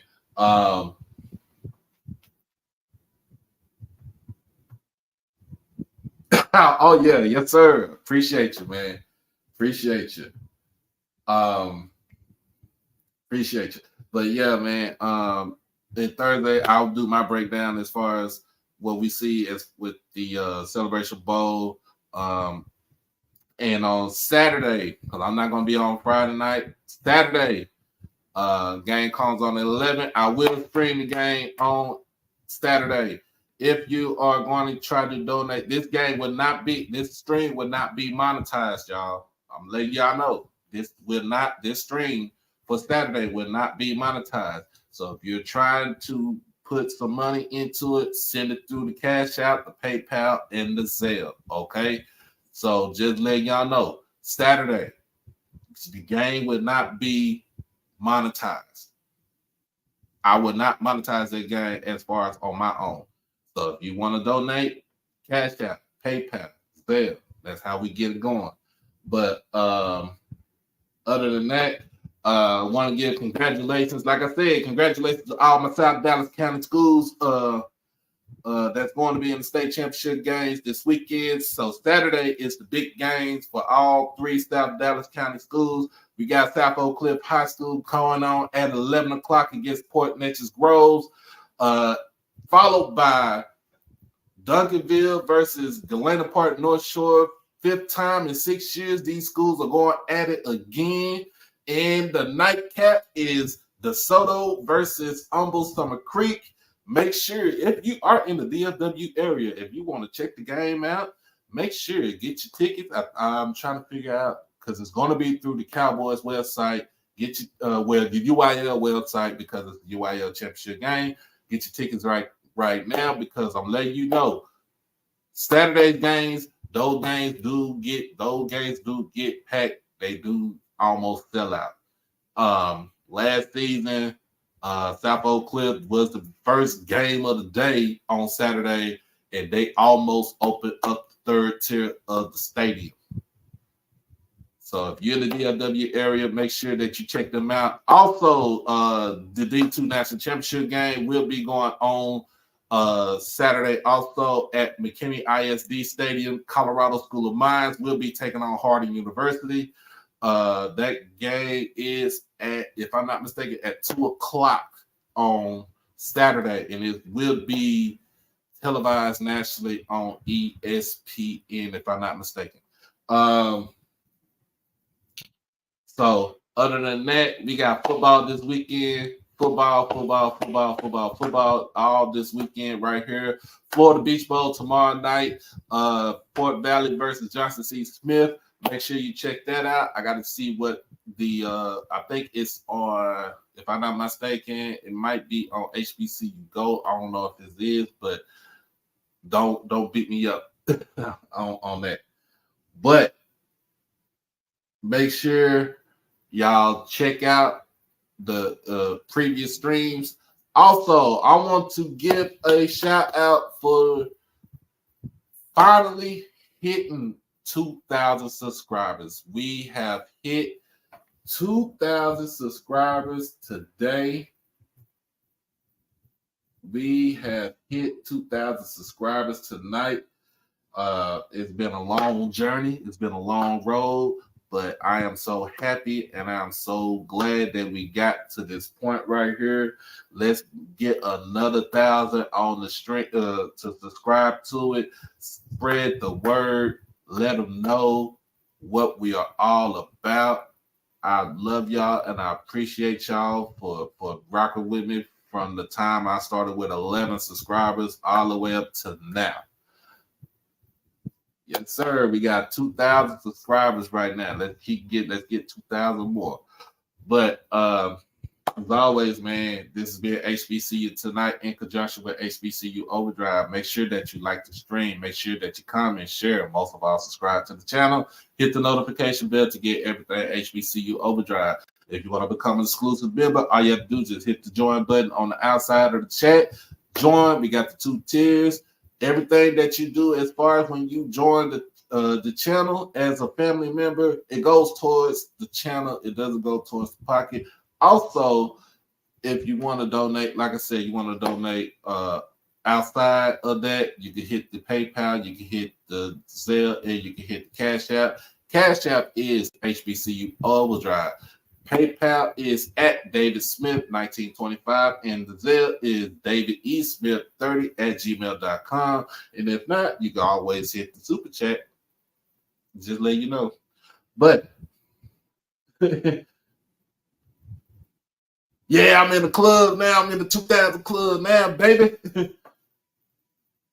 I'm in the 2000 club now, baby. But as always, man, I appreciate everybody for joining and coming on. That was something that we need to continue the hashtag surviving VUL. But as always, man, look, y'all be blessed. Y'all stay safe. Hug your loved ones. To my sister Tomona, she loves D. I'm gonna put this out here for you. I send my deepest condolences for you and your family. Just hearing that you lost your grandfather this week, it's heartbreaking. But I say he's not suffering no more. And he is going to be in a better place because he's always going to be in the hands of the Lord. So make sure you hug your loved ones, like I said, because one day they're here and the next day they're gone. We'll be back on this thing on Thursday night. Make sure that you subscribe to it and tell people about it. Celebration Bowl preview. We out this thing. And get your merch. Peace.